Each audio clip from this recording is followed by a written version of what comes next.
Friends, on behalf of Centre Congregational Church and Windham World Affairs Council, I welcome you to the annual Galbraith Lecture and Fundraiser. My name is Scott Cooper. I welcome you as the minister of Centre Congregational Church. We hope while you are enlightened by the lecture that you will also enjoy excellent hospitality and fellowship while you are here. For your safety, I would like you to be well aware of the exits at the front of the sanctuary to my right and to my left, and also at the rear of the sanctuary. There's an exit there. For the two people in the balconies, I trust you won't have to knock anyone over to get out, but you have two exits up there to my right and to my left. Bathrooms are located on the main floor here and also on the bottom floor of the church. Simply exit through this door and make a right, and the two bathrooms are in the classroom block of the church. We made sure to disable the codes, so you should be able to get in there. But because the codes have been disabled, you may wish to knock first before entry, and maybe even lock the door behind you as you enter. Last but not least, in terms of announcements, I'd ask all of you to please disable the sound on your phones so that if you receive a call or a message during the presentation, that will not interrupt the proceedings.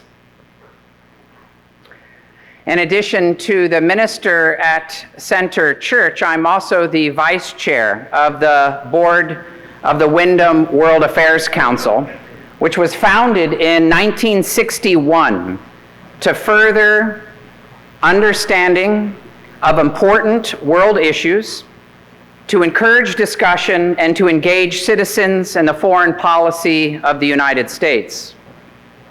Tonight's event honors one of our co-founders, John Kenneth Galbraith, a distinguished economist whose belief that economies should serve people and not the other way around.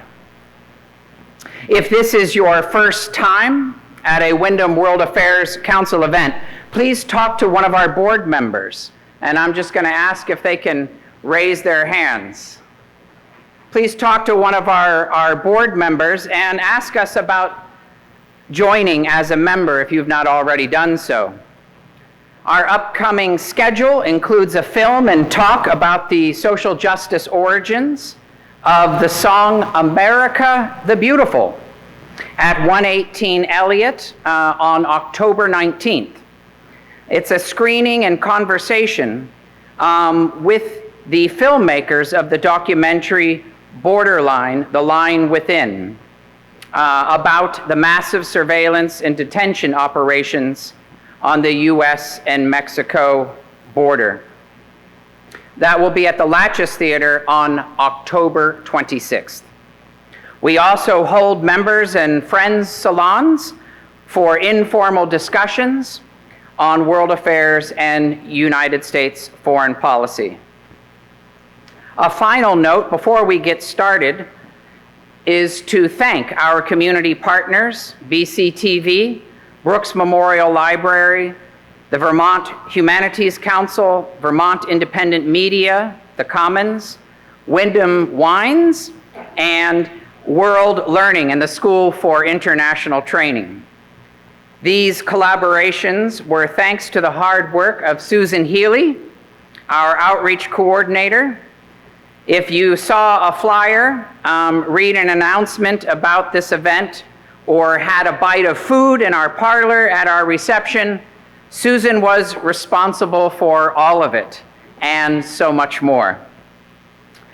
I now turn it over to tonight's moderator, Brattleboro's own John Underleiter, Director of the Greater Falls Community Justice Center and a professor of peace, conflict, global issues, and restorative practices to teachers and students from all around the world.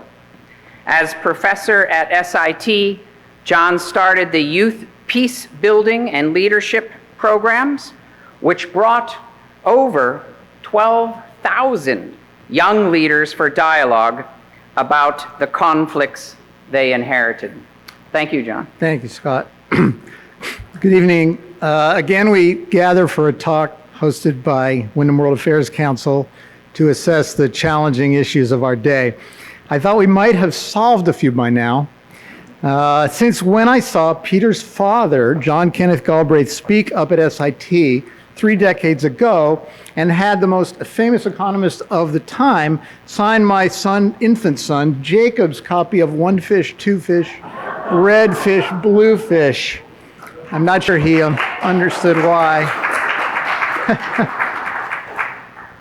Now, unlike Ambassador Peter Galbraith, I've not been in the room where decisions are made, but rather worked in citizen diplomacy, peace building, and conflict transformation, building relations between former combatants or young members of communities in conflict.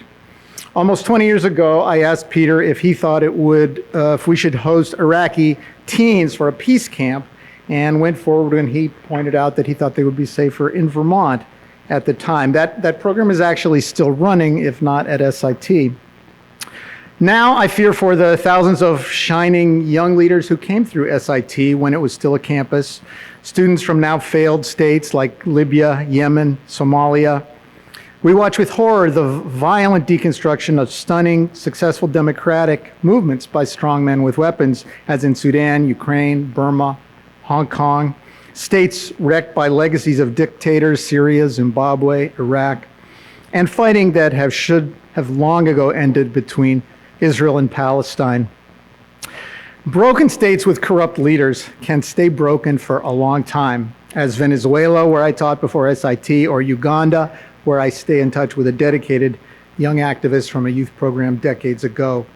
In each state, there are capable young leaders who believe in democracy, in each other, and in us.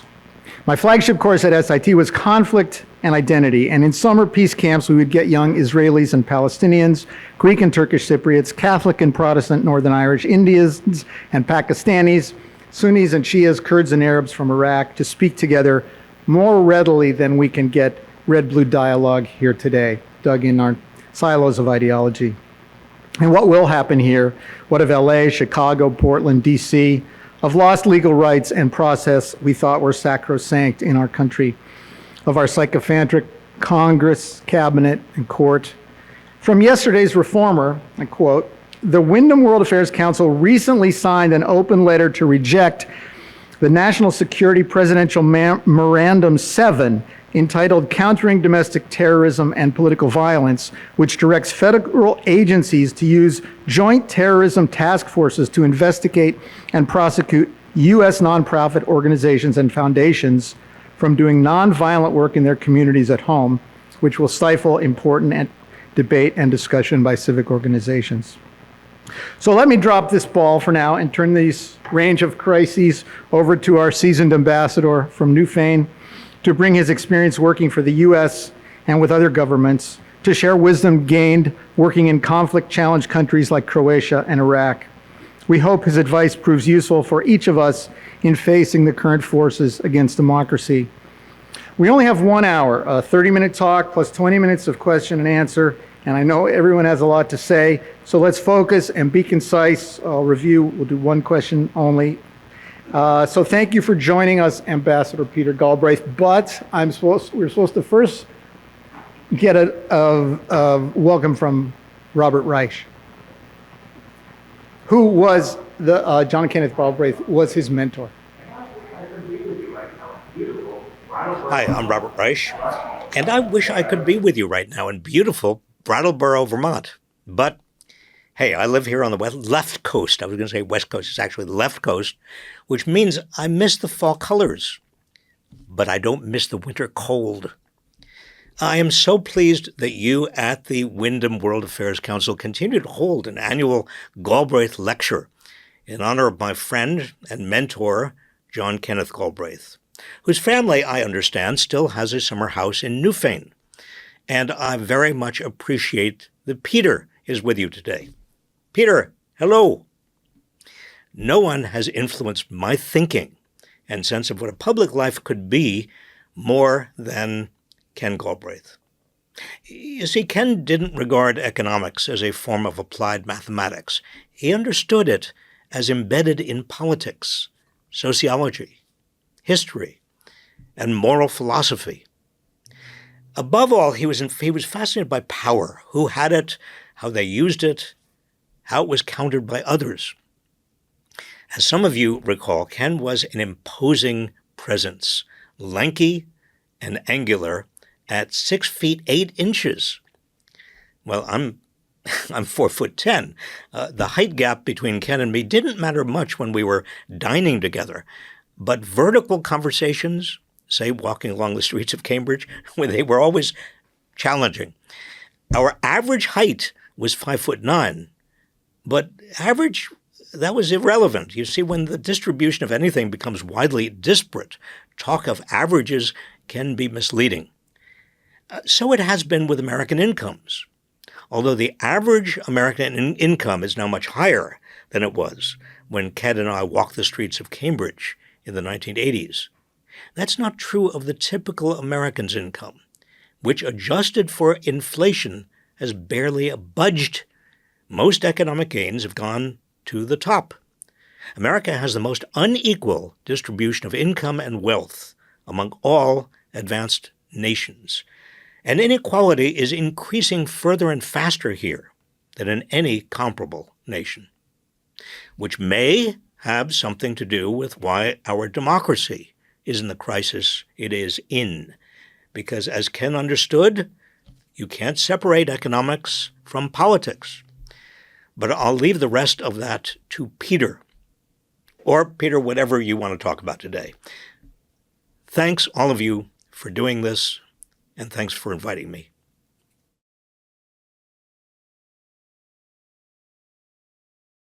Thank you, Secretary Reich. Is this on?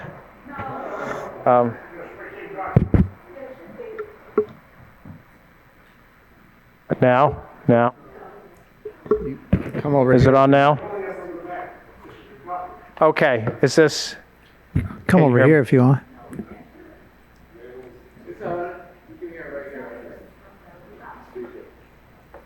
All right, well, if you can't hear me, raise your hand. In the old days, people used to give speeches from these podiums without the benefit of electronic enhancement. It's on now? You're tall. Okay, all right. Reverend, thank you for making this wonderful church available. It's a pleasure to be back here. I hesitate to say among old friends, but longtime friends. And particularly remember being here giving a speech after a very tough time in Afghanistan and the support that this community gave me at that time in 2009.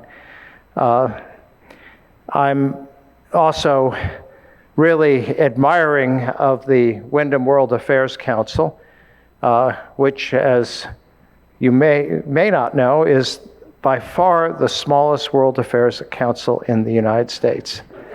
It's really quite extraordinary that a county the size of our county should have a World Affairs Council. No other county in Vermont has it. There's just the Vermont World Affairs Council.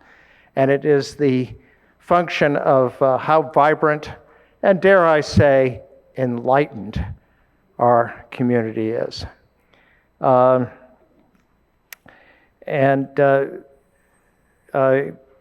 John, you talked about your work bringing people together, and I was struck by your reference, to many communities, but to Indians and Pakistanis, and thinking back to Christmas and New Year's 1971, when at our home in Townsend, we had a classmate of mine at Harvard whose father had gone in that year from being in prison to being just a few days before president of Pakistan. And the other guest was the daughter of the Indian Foreign Secretary. And this is December of 1971, 2 weeks before India and Pakistan had fought a war that had led to the independence of Bangladesh and Pakistan losing more than half its population, literally being cut in two. And I have to tell you that we were all students at Harvard, and it was up to me and my brother to kind of try to provoke an argument, shall we say, between these two young women. They got along very well, so we were unsuccessful. But the point is that the dialogue there that Benazir Bhutto, who later became Prime Minister of Pakistan, had with her Indian friends at Harvard and at Oxford, shaped her worldview. And in fact, I was with her in her living room the night she was elected Prime Minister, November 16th, 1988. And we flew down to Karachi together.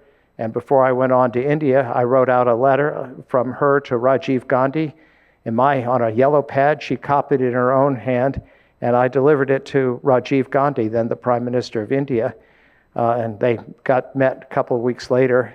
Actually, the pictures looked almost like a wedding couple, and it was an opportunity to improve relations between the two countries, and things might have gone quite differently if she hadn't been overthrown in a coup and then Rajiv Gandhi later assassinated. And just a word about Bob Reich. After my father died, he was getting an honorary degree at Berkeley, and he wanted some momentum for my father. So my father had gotten an honorary degree from Berkeley, and he had his gowns. So I gave him the gowns. And you can imagine the academic gowns of somebody who was 6'8.5" and somebody 4'10". Anyhow, let me just begin by saying I was asked what I wanted to talk about, and I tried to think, and I chose the topic of hotspots around the world because there's so many of them. And so this is going to be a more diffuse discussion, and I hope we can have questions and answers and respond to your interests than my usual lectures here, which have typically focused on one place: Balkans, Iraq, Afghanistan, Ukraine. And this is only some of the hot spots, as John referred to. There's Somalia and a conflict between Somalia and Somaliland, Ethiopia and Egypt, Sudan, the perennial conflicts between India and Pakistan. And one thing I'm not going to discuss, but happy to respond to in the questions and answers, is China, the U.S. Relations, and China and Taiwan. Neither is an active hotspot. I hope neither will be. And I also have kind of unconventional views about China. I don't subscribe to the idea that it has to be a rival or adversary, which is so popular in the national security establishment, which is often just looking for an enemy. But I'll be happy to talk about it in the Q&A. But I am going to talk about three or four areas. And some of these hot spots are happenstance. They're a confluence of mostly unrelated events. The biggest of these, in terms of global consequence and casualties, is, of course, Russia's invasion of Ukraine, a war that is now in its third year. Then, of course, there's the Hamas 2023, October 7th, so we're at the second anniversary, attack on Israel and the massacre of over 1,250 people, including kids at a music festival, and 250 hostages. And then the subsequent Israeli response, which has taken maybe 60 to 70,000 lives. Related to that is Israel's destruction of the Hezbollah leadership in Lebanon, and somewhat related is the war earlier this year between Israel and Iran, which involved the United States. Then there's the big change that took place in Syria, and that's a country I've been going to maybe 2 or 3 times a year since 2014. I've been going to the northeast, so the part that was controlled by the Syrian Democratic Forces, the Kurdish-led group that the United States has been backing. But in Syria, you then had the fall of the Assad regime after, I guess, close to 50 years, father and son. The coming of power of the HTS, which is an organization whose leadership comes from Al-Qaeda and ISIS, now embraced by the United States. And then the internal conflict among the Druze, the Alawites, the Kurds, and the HTS. And finally, just to make a point, so often Americans, when we look at the world, we think it's all about us. And so either we're responsible for all the good things, if you take one point of view, or as maybe somewhat more common in our part of Vermont, we're responsible for all the bad things. But the truth is, it isn't all about us. And what may be more relevant is that over this decade, over this century, the United States has simply become less relevant. And it was very striking for me as ambassador to Croatia during the war, and therefore dealing with the war both in Croatia and in Bosnia in the 1990s, and later actually in East Timor. The United States was the indisputed superpower, the only one. Sometimes when I spoke, I hope I won't be thought of as heretical in this church, but sometimes I'd speak, I almost felt like I was channeling the voice of God, because nobody dared say no. They wouldn't necessarily do what was being asked, but they usually would not dare say no. This was a time when China had not yet risen, the Soviet Union had disappeared, and Russia had a smaller economy than the Netherlands. So it was an extraordinary moment that was always going to change. Russia was not always going to stay down. China was going to continue to rise. India was and has become a more important factor. Europe couldn't get its act together to deal with the crisis in Croatia and Bosnia in the 90s. But Europe is getting its act together. So America's unique position in the world that we had at that moment in time was not going to continue. But in this century, we have done extraordinary things to undermine America's influence in the world and to make it maybe irrelevant to a number of these situations. So first, I'm going to talk about Ukraine. And there are many lessons from Ukraine. But I want to just start by making a point of what an extraordinary miscalculation Putin made in February of 2022. He assumed that Kiev would fall easily. I think it's not entirely clear what his ambitions are. My belief is that what he really wanted to do was to not recreate the Soviet Union, but to create a larger Russian Federation among the Russian peoples. And in his mind, both the Belarusians and the Ukrainians are Russian people. That there is no Ukrainian nation, he says. It's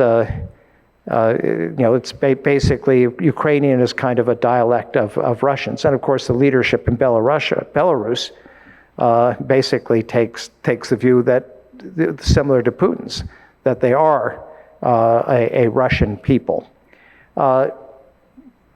This is something that Putin has been articulating, and this is one of the lessons in international relations, that the first victim of propaganda is almost always the propagandist.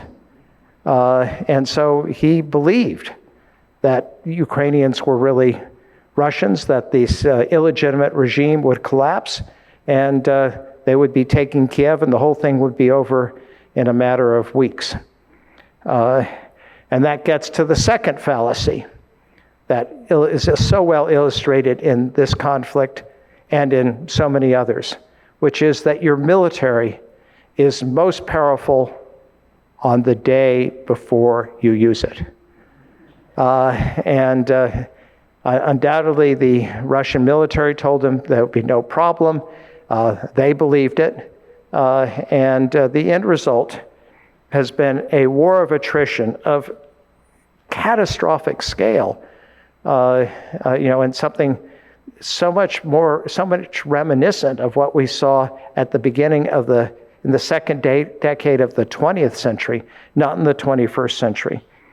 They're not entirely reliable statistics, but in Ukraine, the estimate is about 57,000 people killed in a population of 40 million, 250,000 wounded. For the Russia, 700,000 killed or wounded, 133,000 killed by name, and that's out of a population of 143 million.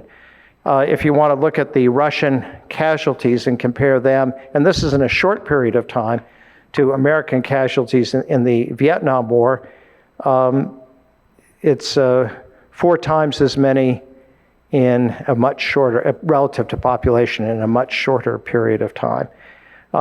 What's also interesting, actually, I didn't focus on it until recently, is that the civilian casualties are about 14,000, and almost all of those are in Ukraine. And given the scale of the conflict, although a lot of attention is focused on drone attacks, and missile attacks, that's a relatively small number, for this conflict. So it's really falling among who? Among the young men who are mostly drafted to fight in this war, and that has consequences. The other feature of this conflict, which makes it very significant to the world, is the way in which warfare has been transformed by the use of drones. And what are drones? Of course, they're pilotless aircraft that can deliver weapons, but in fact, they are very inexpensive. They can be mass-produced, and they basically take away the advantage that countries have with very expensive weaponry, like, say, the $700 billion a year that we spend in this country. As the Russians discovered, a small number of drones using artificial intelligence hidden inside a truck parked in Siberia can take out aircraft that costs hundreds of millions of dollars. You think about what it could do in this country. They can fly undetected over military fields. They can take out, some of our aircraft are $250 million each, and that could possibly be taken out and destroyed by a drone that might cost $2,000 or $3,000. So it is very significantly changing the nature of warfare. And you want to imagine how this could happen. What could happen in the Ukraine war? Well, you had Russian drones, apparently off a tanker, flying over airfields in the airport in Copenhagen. So the airport was shut down. Well, you think about how inexpensive it would be to shut down all the airports in Europe using a small number of drones, or even in this country. So we tend to think about weapons, bigger the bang, but these kinds of weapons, it's entirely different. And they're now using artificial intelligence, so that you don't, because a drone that's controlled by this computer is capable of being jammed. but a drone can use artificial intelligence to identify what its targets are going to be. Like all wars, they have unintended consequences, and it's rarely that you have a good result. Now, what are the prospects for this war?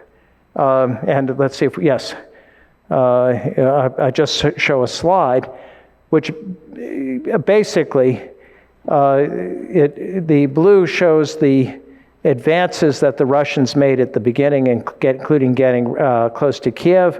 Then they're pushed back, and it's a fairly static front. In the last year, the Russians have made some advances at great cost on the battlefield, but it is a reasonably static front. And are there any prospects for peace? Well, the current president of the United States said he would end the war on day one. I think we're about 200 days into his administration, and it isn't over. He has the White House has floated, or put forward, not floated, the idea that Ukraine should surrender territory. But the reality is that no Ukrainian leader can surrender territory or is going to agree to that. The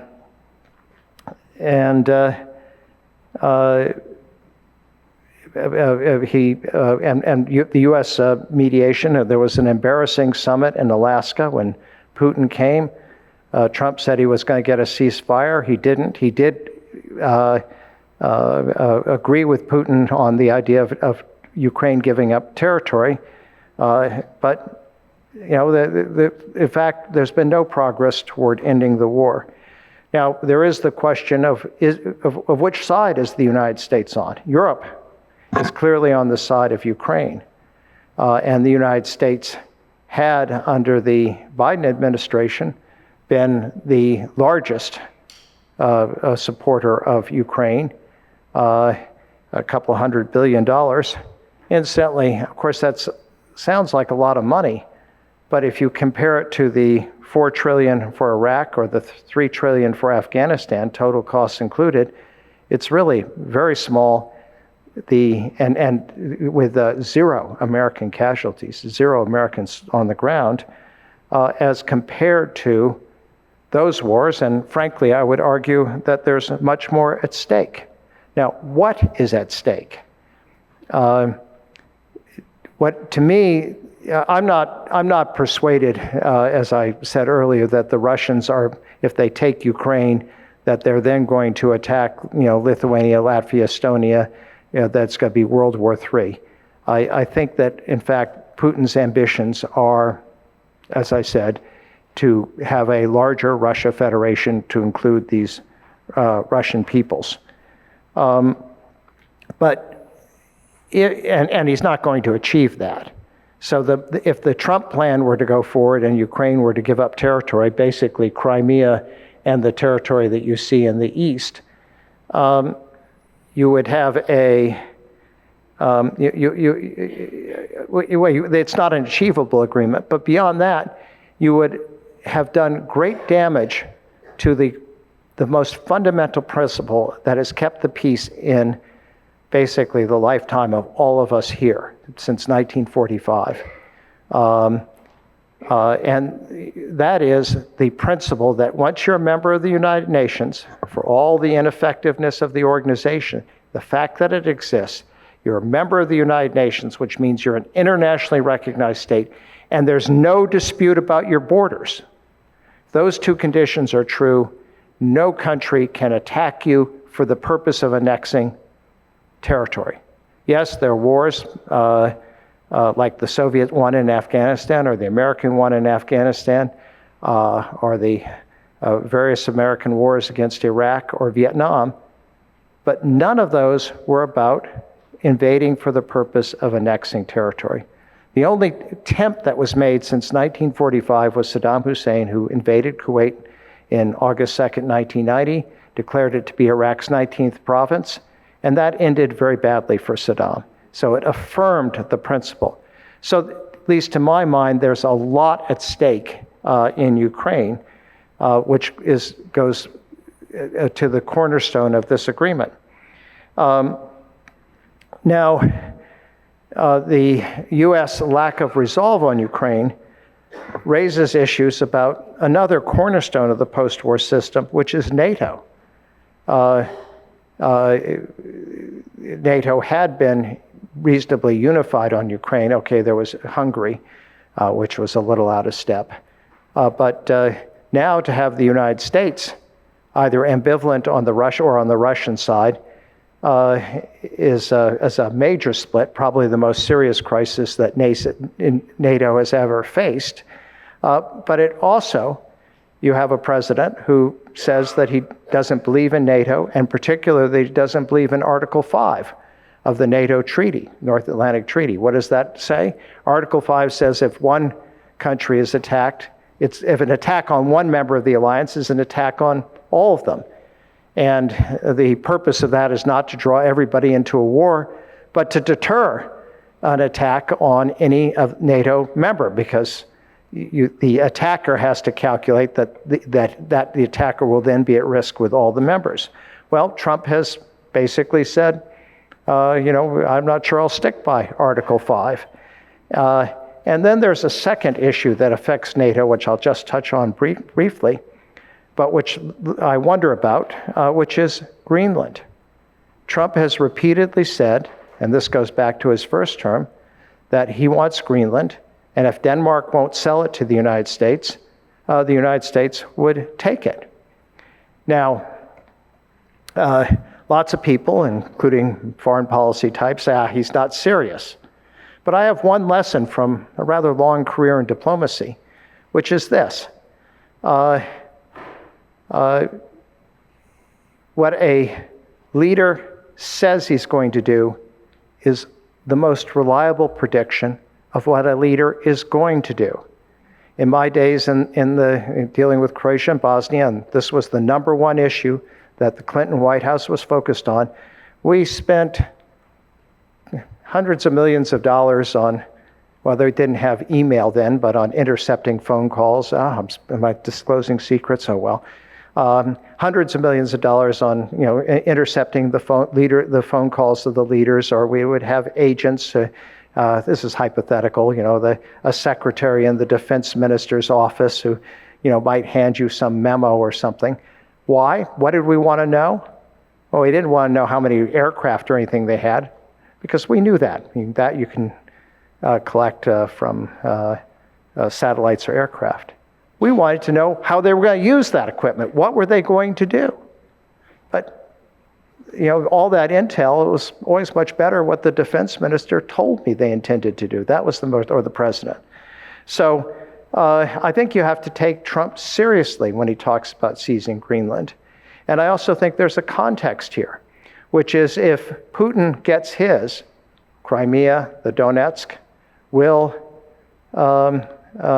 Trump want to get his, which is Greenland? And then how would Russia react to that? I think Putin would be thrilled, because he knows that a U.S. attack on a NATO member would be the end of the NATO alliance. Second issue I want to talk about, and I'm mindful of time, so just keep me reasonably on time, but Bob Reich talked for a very long time, is Syria. And this is something really not related to anything the U.S. did. But after 50 years, the Assad regime collapsed like a house of cards.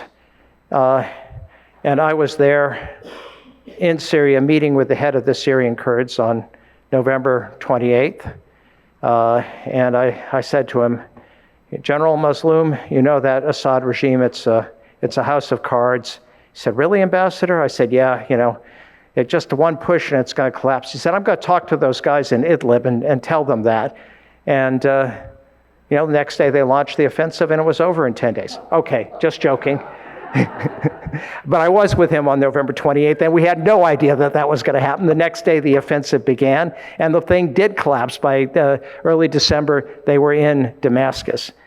And immediately, Ahmed al-Shara, who's declared himself to be the president, has been embraced by the United States and by Europe without actually a lot of people asking who he is and who are the people around him. This was Al-Qaeda. This was the Islamic State. These were people who engaged in acts of unspeakable brutality. They were the people who kidnapped young Yazidi girls, and both Sarah and I have been very involved in this. Held them as slaves, raped them repeatedly. The justice minister that Shara appointed, he's replaced him, is on video executing 2 women in Idlib who he accused of being prostitutes and shooting them on the street. So it is a regime of questionable, staffed by people of questionable character. I actually think that Shara himself probably has made a transformation, but I think a lot of people around him haven't. But more importantly, what Shara is doing in Syria is trying to create a unitary Syria in a country that is a very diverse country. About between 35% and 45% of Syria's population are not Sunni Arabs. They are Alawites. That was the Islamic sect that the Assads belonged to, about 12% of the population. Yes, we're on there, along the coast. The Druze, which is I'm not even sure you would describe them as Muslim, but anyhow, one of these minority religions in the Middle East. The Kurds, who control the eastern part of the country, more or less everything east of the Euphrates River. And all of these groups have very different approaches. They are not interested in having a Sunni Islamic state applying Sunni Sharia law on them. Not the Alawites, because they're a very different sect, not the Druze. And the Kurds, yes, well, most of them are Muslim, but are Sunni Muslim. But in fact, this is the extraordinary influence of Vermont on Kurds. Now, I'm not talking about myself, although you may know my history. It's a fellow named Murray Bookchin. Anybody know who he is? So what's the story of Murray Bookchin? Well, he was in, the 1950s, like Bernie Sanders, grew up in Brooklyn, New York, and was part of the Young Communists, handed out protests against McCarthy and so on. And then in the 60s, he came up to Vermont as part of the Back to the Land movement. And then he went back to Columbia, got his PhD in philosophy, and was teaching at some college in New Jersey when the seismic event took place in Vermont. You, of course, know what I mean, March 2nd, 1980. Bernie Sanders is elected a socialist mayor of Burlington by 10 votes. So Murray Bookchin comes to Burlington, and he, of course, being two leftists, he and Bernie immediately fall out with each other because, think Bolsheviks and Mensheviks. And anyhow, he goes ahead and he devises this philosophy based on radical environmentalism, strict gender equality, and a form of government at the lowest level based on the ideas of Vermont Town Meeting. And his book is translated in a number of languages, including Turkish. Meanwhile, in 1989, 91, they go back in history, 1984, Abdullah Öcalan founds the PKK, the Kurdish Workers' Party in Turkey. And he makes it a Marxist-Leninist party, and he models himself on Stalin, including the mustache and the ruthlessness. But 1989, 1991, Marxist-Leninism has gone out of fashion. Berlin Wall falls, all of that. And then in 99, Öcalan is captured by Turkish commandos with the help of the Mossad and probably the CIA in Kenya as he leaves the Greek ambassador's residence. And he becomes the only prisoner in Imrali Island in the Sea of Marmara. And guess what? If you're the only prisoner, you have a lot of time to read. And somebody gave him a copy of Murray Bookchin's book. And Murray Bookchin's philosophy has been applied by the PKK in Turkey and in northeast Syria. So if you go there, there are their legislatures, equal number of men and women, co-prime ministers of each of their cantons, co-presidents of the region, each a man and a woman. Half the generals are women. They're women fighters. There's a television station entirely run by women, from the management to the security guards and all the reporters. Well, I say all this because you have to ask the question, how does that, which has been going on since 2012, mesh with an Islamic State? And I've been involved in trying to help the Syrian Kurds, but also the Alawites and Druze in figuring all this out. And of course, you have to end up with a very decentralized statement or a federal state, so that up in the northwest of Syria, Idlib, yeah, if they want to apply Sharia law, that's fine. In the Kurdish areas, they're going to have Bookchinism. Vermont. I'm not joking. This is really true. And and then the Christians can do their thing, and the Alawites can get some protection, because since Shah took office, there have been 2 huge massacres, one of the Alawites on the coast, thousands killed, and one of the Druze in Suwaida on the border with Israel. I know I'm going on a little bit, so I will just touch on one further thing, which is Gaza, and say a word about that. The first point I'd make is, when Hamas attacked Israel 2 years ago to the day, they knew full well what the Israeli response would be. So you could ask, why did they do it? Well, they had a number of ambitions. They were rivals with the Palestinian Authority, so by doing it, they imagined that they would be the leading party within the Palestinian cause. Second, on August 6, 2023, the Israel-Palestine issue was a 4th-tier issue in the Middle East. And people were focused on Iran, Iraq, Syria, and the Palestine-Israel issue was way down there in terms of anybody paying attention. Well, they made it page 1 and a first-tier issue. Their hope was to inflame Palestinian opinion against Israel, Arab opinion, Muslim opinion. And in fact, they succeeded on all these points beyond their wildest dreams. In fact, the Israeli response, again, they knew entirely what it would be to transform Western opinion, so that we have countries like Canada, Britain, recognize a Palestinian state.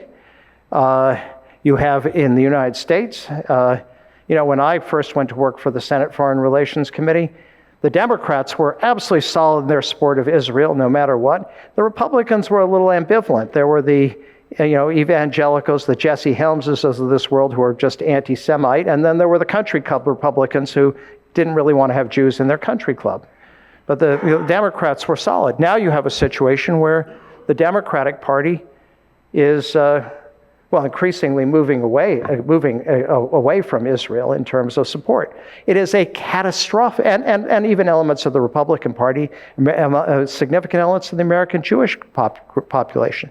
So this is a catastrophic setback for Israel, a strategic setback. And did Hamas care about the civilian casualties? No. I'm sorry, but if you run a martyrdom cult, and that's what Hamas is, all those casualties are not, it was an acceptable price.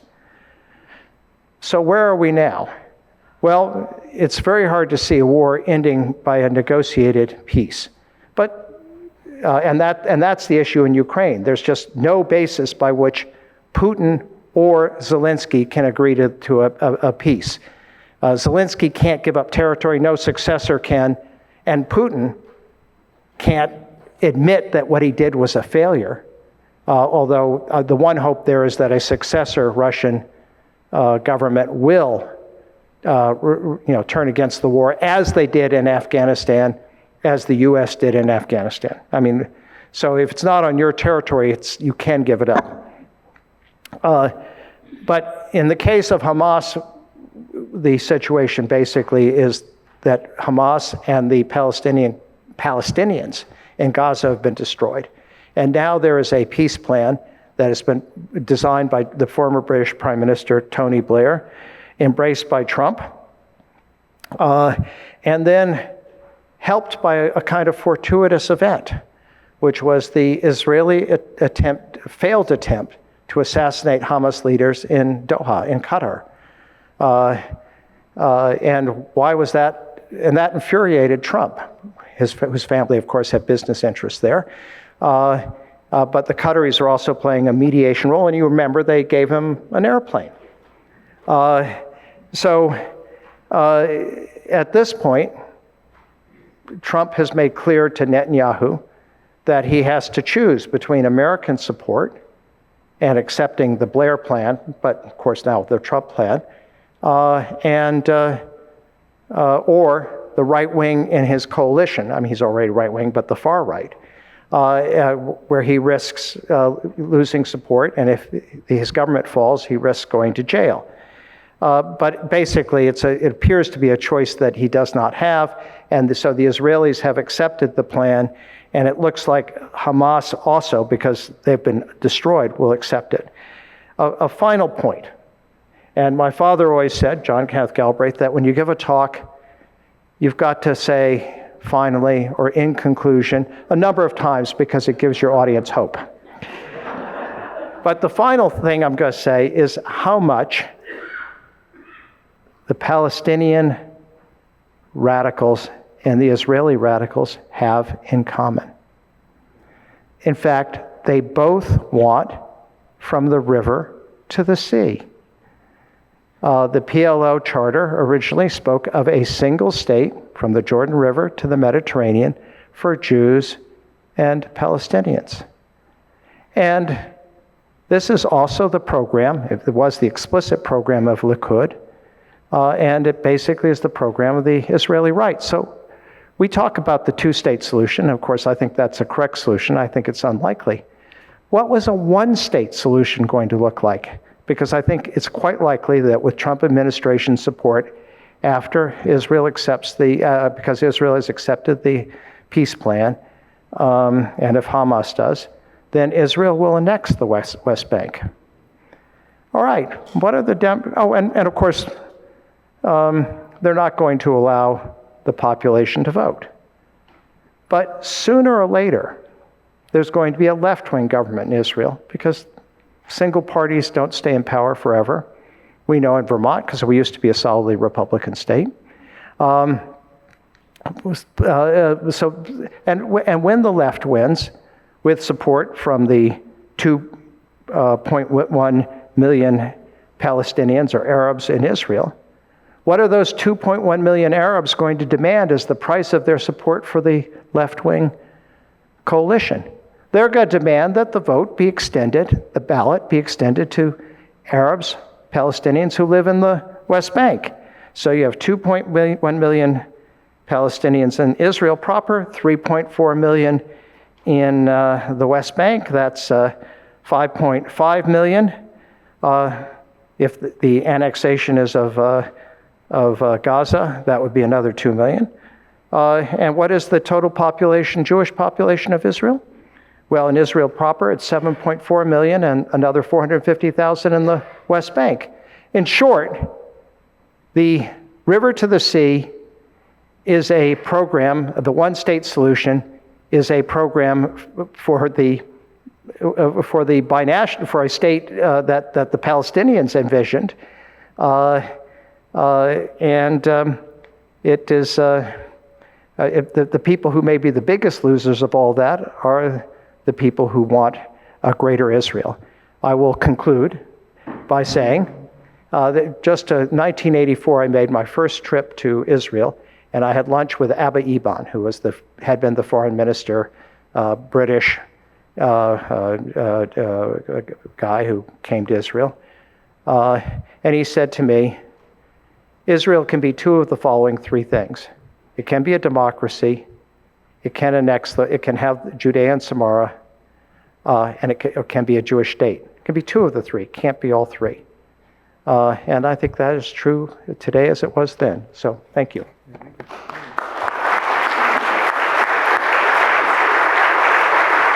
Thank you. I don't know if this is on.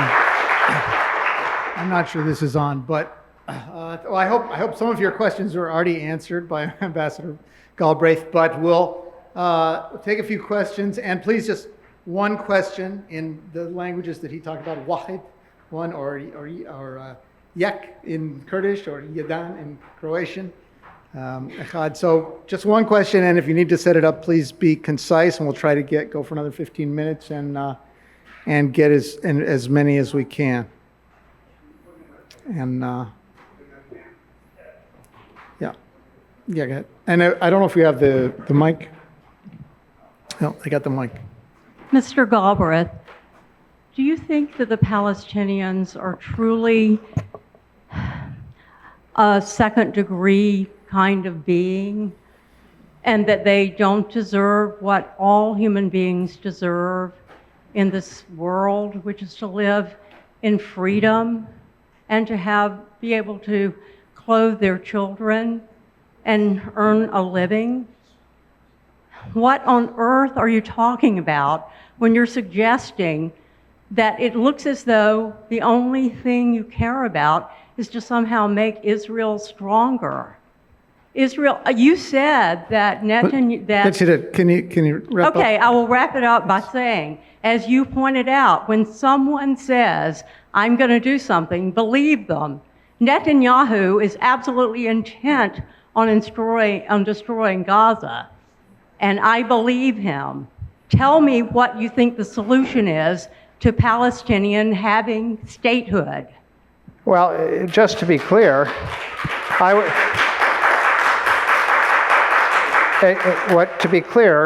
was not describing, when I was describing Mr. Netanyahu's views, I was not describing Peter Galbraith's views. I find Netanyahu to be a repulsive character. I find what Israel has done in Gaza to constitute crimes against humanity, massive war crimes, and the United Nations has judged it to be genocide, or at least the report of the United Nations. So I'm not for that. I don't defend that. And I don't see how you could possibly have gotten that from anything that I said. In fact, I take offense at that thought. What do I think? I think the correct solution is two states. Do I think but I'm not, what I say in the Congregational Church in Brattleboro, Vermont, much as I wish it would go forth and change the world, it's not. I'm describing the situation as I see it likely to develop. And as I see it likely to develop, Netanyahu Hamas launched an operation that accomplished a lot of their goals. But in the end, it's led to the destruction of Gaza, and it is going to open the door to Israel's annexation of the West Bank, which is something that the right in Israel wants, and that Trump is basically supportive of, and the ambassador there, Mike Huckabee, is strongly supportive of. And my point is that if that happens, be careful of that for what you wish, because ultimately, I believe that the politics in Israel will eventually favor the left. I don't know when that will be, but nobody stays in power forever. And if they do, they will extend the vote to the Arabs, because that will be more votes for the left, and that will be the end of Israel as a Jewish state. That's how I see it happening. Do I think that's the best result? No, I think the best result would be a two-state solution. But I don't think the United States is for that. I don't think the Israelis are for that. Hamas is not for that. So where are we? But that's an analysis. It's not an advocacy of any point of view. So let's why don't we go there.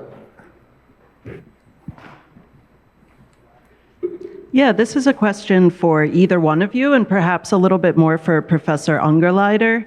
One of the comparisons that I've seen made a lot is the resolution of the Troubles in Northern Ireland via the Good Friday Agreement, and people have made the comparison of that to the situation in Israel and Palestine. And I'm wondering if you think that is a logical comparison, if there's something to be learned there, or if it's misguided. Thanks. Well, I'll be brief, and then I'll hand it back. Yeah, I was actually there when that was happening, and of course, Cyprus would be like that too. And I think when there's not, those things are possible when there's not a war going on. And I think all those things are possible, and there are a lot of Israelis and Palestinians that do get along and do communicate, and they can live together in the same thing. And there has to be a moment when things can move, but that's not during a war, and it's probably not right after a war. Ambassador? Yeah, look, I agree with John's assessment. I also will say, I think one has to be very careful about making comparisons. I've seen time and time again where, when we took over Iraq, we were looking at the what we did during the occupations of Germany and Japan. Might have done a lot better to have studied about Sunnis and Shiites. They came to me to want to know what we had done in Bosnia.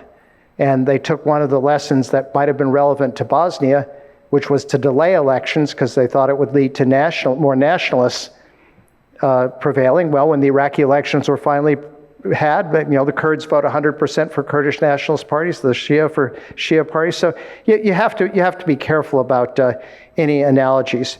But the person who's the real architect of the Good Friday Agreement is, of course, nominally it's Blair, but it was Jonathan Powell, his chief of staff.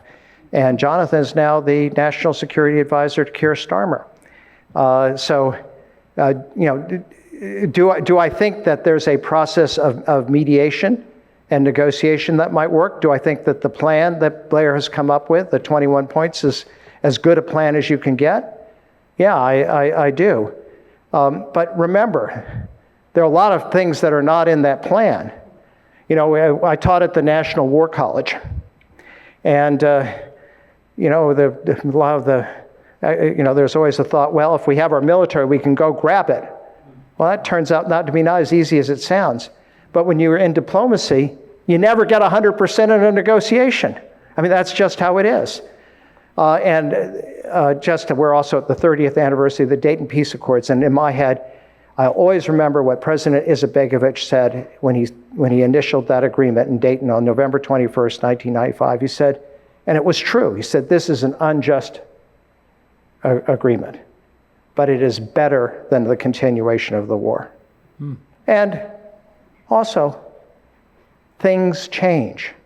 When there is no war, the situation can evolve, including as it did in Northern Ireland. Is that right? You had a question with the plaid there.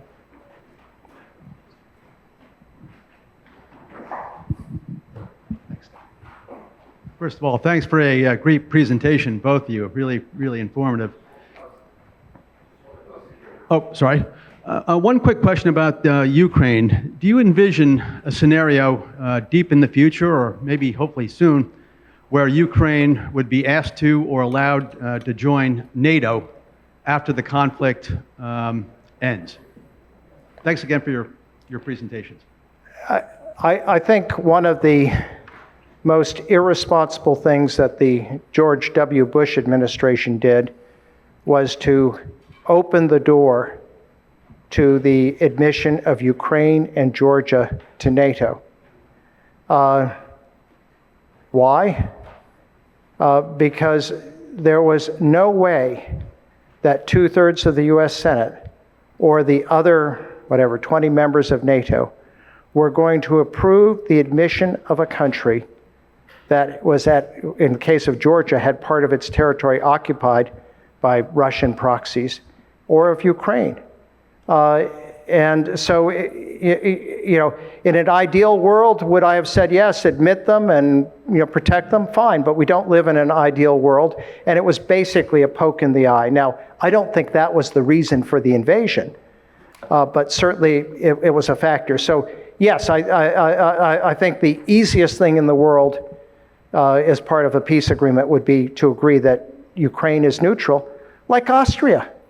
At the end, Austria was also under a four-party occupation, like Germany, and it was agreed that would be unified. Vienna would be unified, but it would be neutral. And I think the same story could and should apply to Ukraine. But that probably is not enough for Putin. So I think the best we can hope for the time being is a frozen conflict. And instead of full-scale war. A couple more. There. We have someone in the corner. Yeah, this is on. Thank you so much for speaking with us today. I think you touched briefly on Iran and the U.S. Involvement in the recent conflict. There are two things I wanted to ask, quick two-part question. The first one was what you thought of the President of the United States directing parts of that conflict from his social media channel, and at the end saying, "Good job, everyone, conflict over." And then where do you think that leaves us, since we now know that everything wasn't obliterated and destroyed, and Iran is still on track? Well, first, I'm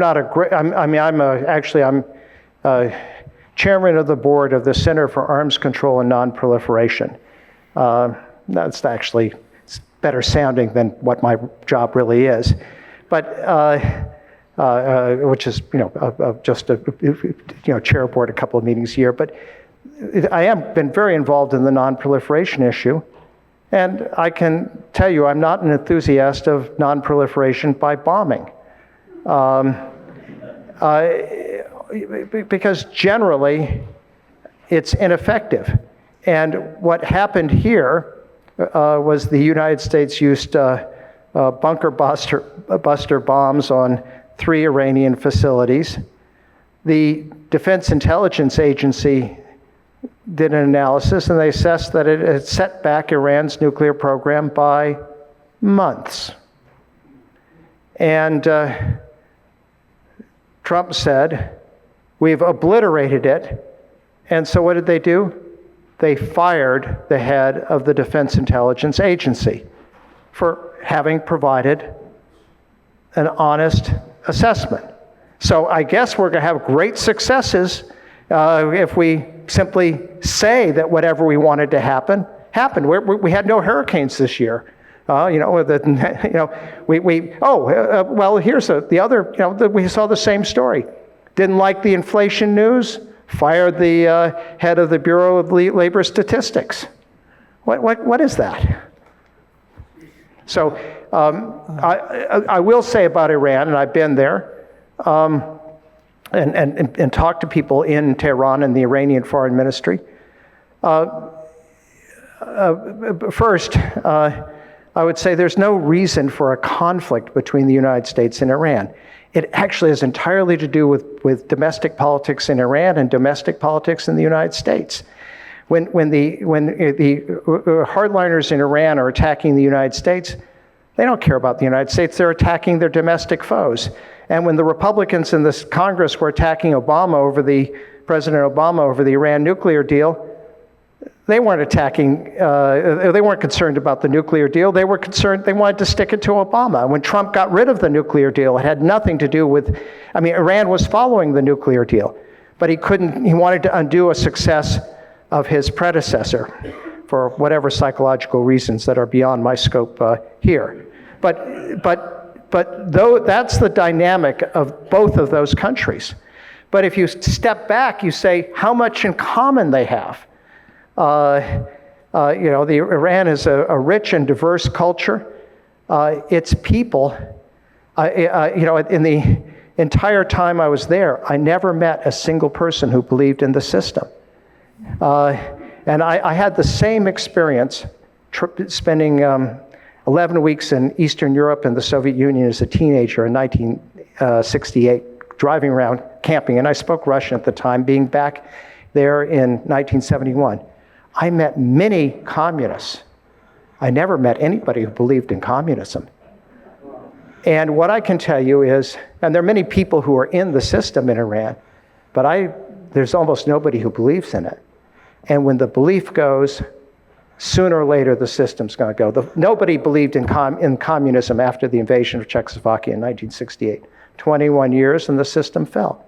So I think it's the same way, but the one thing that prompts up the system is American hostility. I think that the Iranians and the President Pezeshkian would like to have a deal. Actually, here's one thing I think can be said in favor of Trump, and you can tell I'm not an admirer. But I think he'd like a deal. And so maybe there's a possibility there. I certainly hope so.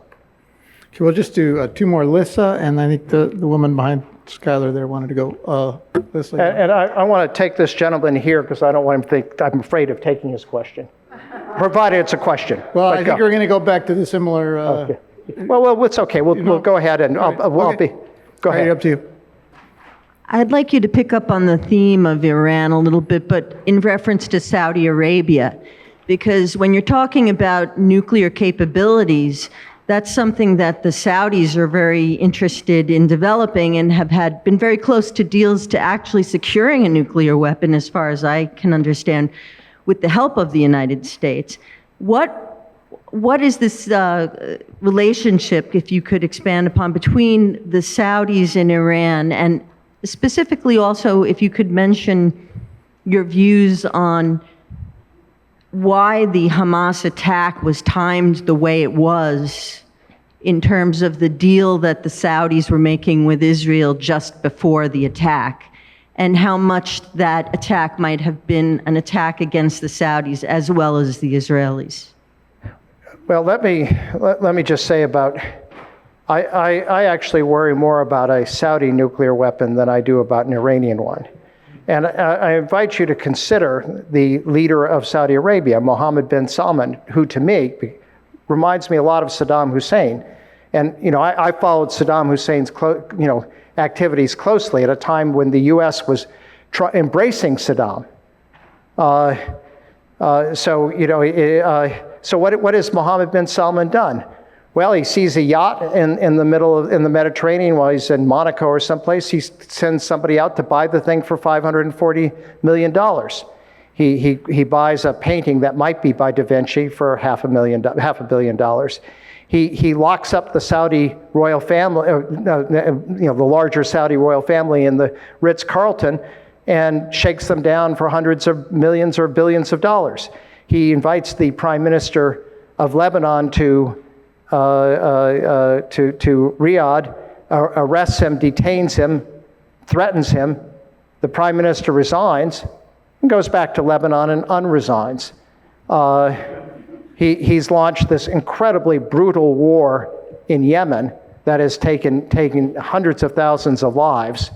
And then, of course, there was the murder of a minor dissident. I mean, nobody who was really any great trouble for him. Wrote a couple of articles in the Washington Post, Adnan Khashoggi, in the Saudi consulate in Istanbul, something that was listened to in every detail by Turkish intelligence that then leaked it. So what do you have? You have somebody who is brutal and reckless, because so many of these things are just straight out reckless. And that pretty much describes the career of Saddam Hussein. So, I don't want to see the Saudis having nuclear weapons. As to the timing of the Hamas attack, I don't think that it was sophisticated enough to be about blocking Saudi Arabia from joining the Abraham Accords. I think it had, this was something long planned, as we know, and really had to do with the factors that I cited, and not you don't go in and massacre 1,250 people to stop a normalization between Israel and Riyadh. So John, well, John and I don't know your name back there. This is John. Well, I think I take offense by your saying that the conflict between Palestine and Israel was on the decline.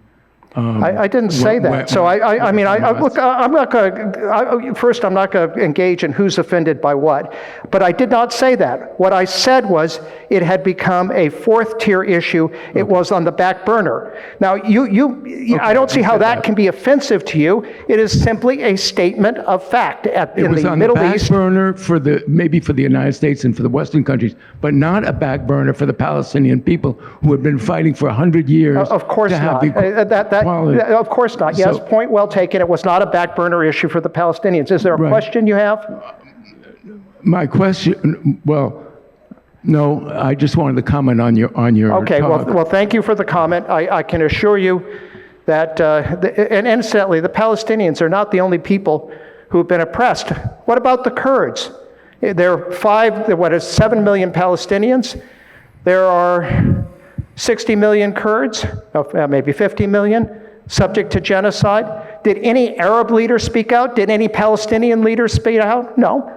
I mean, yes, I think what's going on is appalling, and I've made clear. But when I described it as a fourth-tier issue, at the time, that's what it was internationally. Obviously not for the Palestinians. Where would I rank the issue of Somaliland? Probably most people don't know anything about it. But if you're in Somaliland, it's a first-tier issue. If you're in Derby Line, Vermont, what the Kirsty Noem did was a first-tier issue. I don't want to compare the suffering of people of Palestine to that, but my comments here were simply about international issues and how they were seen. But of course, to the people who are experiencing these things all over the world in Darfur, if you're a Darfuri, that is a top-tier issue. If you're Druze in Sueda, being attacked by the Shara government, that's the top-tier issue. If you're a Uyghur, yeah, sure. There are lots of, hey, if you're a kid at the music festival on October 7th, that's a top-tier issue, is what happened to you. Yeah. If you're a hostage or your family, that's a top-tier issue. So when I used it, I didn't mean to denigrate the suffering of the Palestinian people. I simply meant to describe where it stood internationally. And now it's page 1 of the news. Thank you. Please. Last question here. Looking at where our country is now, I just want to draw off of both of your knowledge historically. When you see leaders come into power who are ignoring the Constitution of the country or the courts, do you see examples of those leaders being removed or leaving power from within the country, or does it take outside power to get them out of there? Yeah, well, I would just say I think we might need election monitors from other countries, but Ambassador. Unfortunately, I don't think the election monitors would make any sense. I'll make a couple of comments. Of course, I could talk for another 2 hours about that. But when I was the ambassador to Croatia, I was the first U.S. ambassador, and Croatia had just emerged from communism, and President Tudjman had certain authoritarian tendencies. So part of my job was to talk about democracy, things like a nonpartisan independent judiciary, not using the judicial process to go after your enemies, accepting the results of elections because, hey, there are going to be future elections. I wouldn't do that today. I would be embarrassed to do that. And this has been a long time coming in the United States. We have a partisan judiciary. No serious person believes that the 5 Republican Supreme Court members who stopped the Florida recount in 2000 would have done so had Gore been ahead of Bush. Well, the test of a judge is same law, same facts, same results. Biden, he went too far when he tried to forgive student debt for hundreds of thousands or millions of students or people who had college debt. And yet Trump can ignore the appropriations process. I mean, where are we? The prosecution of Comey, incidentally, as somebody who wanted Hillary Clinton to win in 2016, I'm kind of glad to see James Comey go to jail for what he did, But no, I'm not actually, because it's a total abuse of the judicial process. This is what's going on. So the question is, will we get out of it? I don't know. Well, there's no outside power that's going to intervene. But will we get out of it? I don't know. Will Marjorie Taylor Greene has talked about a national divorce. Well, will that happen? Do we have enough in common? I think that is a huge question. So I hope we do. I hope we continue to have elections, but what happens if people don't like the results of the elections? Look what's going on now. Arizona just had a congressional election. The Democratic candidate won. It was a Democratic seat. And they're refusing to swear her in. It's unfathomable. And, there's Donald Trump. But there are all the others who who has placed power over country. I worked for the Senate for 14 years. I can't say that being a member of Congress is such a wonderful job that I would want to ruin the country, especially if the Congress doesn't do anything. And what about our other institutions, universities, law firms, the media, the Washington Post, CBS? This is a really dangerous time internally. And it, of course, affects America's standing in the world. Sorry, but I could go on, but I'll get off the soapbox. Well, thank you, Ambassador Galbraith. Well,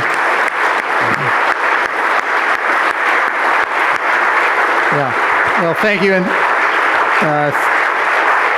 thank you to the audience for getting him fired up and talking. And maybe he'll stay after and speak for a few minutes. So thank you for the analysis. Thank you, John, and thank you to the wonderful Windham World Affairs Council and to this wonderful friends here